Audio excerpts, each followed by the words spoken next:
बिस्मिल्लाहिर्रहमानिर्रहीम अस्सलाम वालेकुम। कल मैं डेनमार्क ते पाकिस्तान का मुकाबला किया सी ते अज मैं करांगा Democratic Republic of Congo Africa का एक मुल्क है, सब तो वड्डा सैकेंड नंबर ते रकबे के लिहाज नाल ते उस तो इलावा नाल मैं करांगा बेल्जियम का।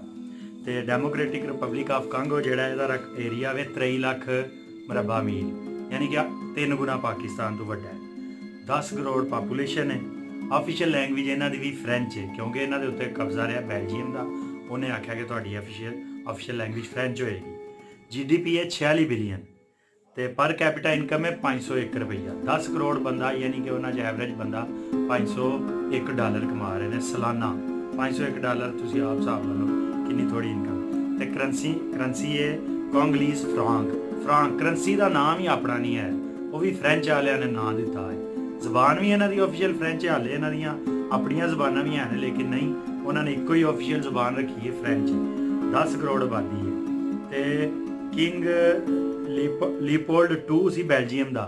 उन्हें 1885 के बर्लिन कॉन्फ्रेंस हुई सी, उन्होंने आते ने कांग्रेस ऑफ बर्लिन। वो यूरोप के सारे गिद्ध जोड़े भेड़िए ने बैठे सन, इन्होंने बह के आपस के अफ्रीका के एशिया के मुल्क वंडे सन। बेल्जियम के किंग ने इन्होंने दे दिता कांगो, क्या तेरी प्राइवेट प्रॉपर्टी इनू लुट जो दिल कर, तेरे प्यो का माल है। तो बर्लिन कांग्रेस के पहली वर्ल्ड वार हुई भी इस वजह तो सी कि जर्मनी को इन्होंने उन्ने इलाके नहीं दिते जिन्हें जर्मनी चाहता सी, यानी कि बर्लिन कांग्रेस के जर्मनी नाराज सी, उसकी वजह तो पहली जंगे सी जर्मनी ने लड़ी है।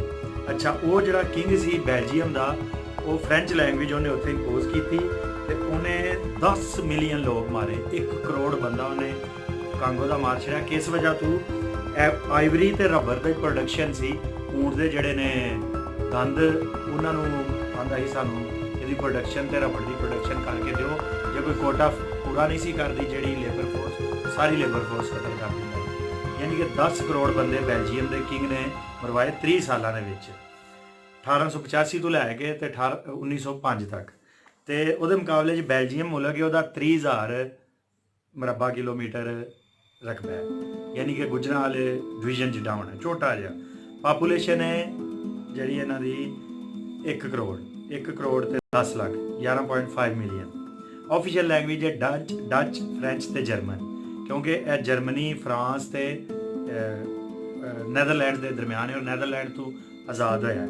60% लोग जोड़े ने इतने डच बोलते हैं, 40% लोग फ्रेंच बोलते हैं, लेकिन होल्ड ज़्यादा फ्रेंच का ही लिहाजा इन्हों की जी कलोनी सी कांगो, वो इन्होंने फ्रेंच नाफज की सी। तो 1% यानी कि 1 करोड़ का 1% लोग जर्मन बोलते हैं। 10 लाख बंदे, वो भी इन्हों की ऑफिशियल लैंगवेज है। 10 लाख बंदियां की तो 10 करोड़ बंदियां की 15 करोड़ 12 करोड़ जोड़े पंजाबी ने, उन्होंने जुबान की कोई अहमियत नहीं। तो इन्होंने 3 जबाना ऑफिशियल रखिया ने अपनिया, जर्मन डच तो फ्रेंच।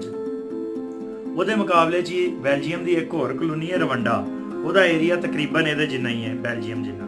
26,000 इन्हों का 30,000 है, बेल्जियम का उन्होंने 26,000 है।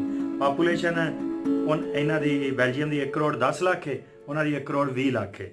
ऑफिशियल लैंगवेज उन्होंने भी इंग्लिश तो फ्रेंच है, तो नाल एक उन्होंने स्वाहिली है तो कन्याडाड है। तो तुहानू आप ही पता होना है कि स्वाहिली की कितनी कुत्ते जिन्नी वैल्यू होनी है जिन्नी पंजाबी की है।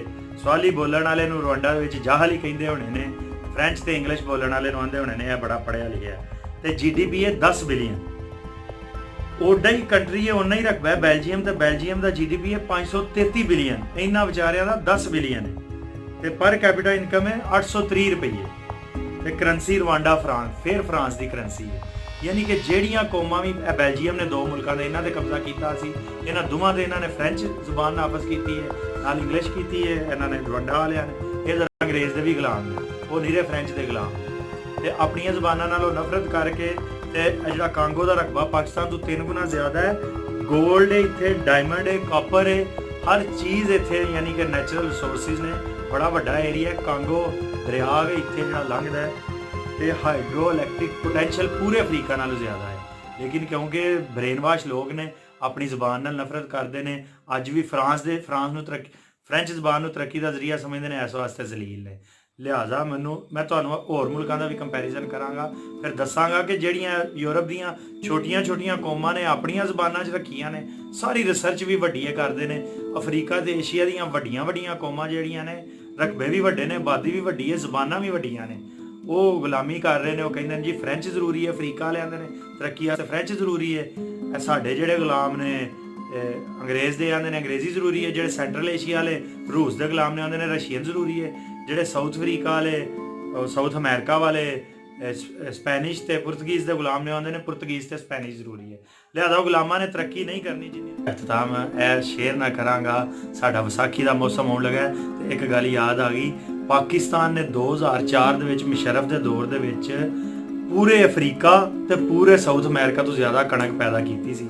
ਏਡੇ ਵੱਡੇ ਕੰਟੀਨੈਂਟ ਨੇ ਤੇ ਉਹਨਾਂ ਦੀ ਜਿਹੜੀ ਇੰਨੇ ਜ਼ਿਆਦਾ 50-50 60-60 ਮੁਲਕ ਨੇ ਤੇ ਇੰਨਾ ਰਕਬਾ ਉਹਦੇ ਨਾਲੋਂ ਜ਼ਿਆਦਾ ਸਾਡੇ ਪੰਜਾਬ ਤੇ ਸਿੰਧ ਨੇ ਕਣਕ ਪੈਦਾ ਕੀਤੀ ਸੀ 2004 ਦੇ ਵਿੱਚ। ਉਹ ਮੇਰੇ ਕੋਲ ਹੁਣ ਫਿਗਰ ਨਹੀਂ ਆ, ਮੈਂ ਤੁਹਾਨੂੰ ਫਿਰ ਸ਼ੇਅਰ ਕਰਾਂਗਾ।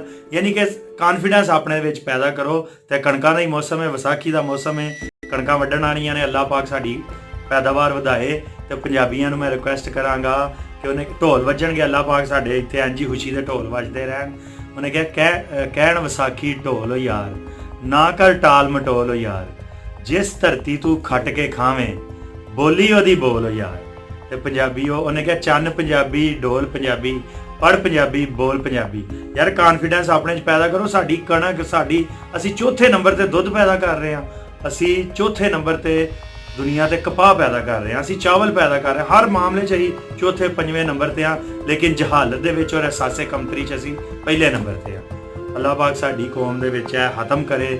ਉਹ ਕੱਲ ਇੱਕ ਬੰਦਾ ਕਹਿ ਰਿਹਾ ਸੀ ਪੰਜਾਬੀਆਂ ਦੇ ਹੱਡਾਂ ਦੇ ਵਿੱਚ ਅਹਿਸਾਸੇ ਕਮਤਰੀ ਵੜ ਗਿਆ। ਮੈਂ ਕਿਹਾ ਅਸੀਂ ਇਨਸ਼ਾਅੱਲਾ ਇਹਨੂੰ ਹੱਡਾਂ ਦੇ ਵਿੱਚੋਂ ਕੱਢਾਂਗੇ। ਸਾਡੀ ਕੌਮ 'ਚ ਕਾਨਫੀਡੈਂਸ ਹੈਗਾ, ਅਸੀਂ ਦਿਨਾਂ ਦੇ ਵਿੱਚ ਤਰੱਕੀ ਕਰਾਂਗੇ।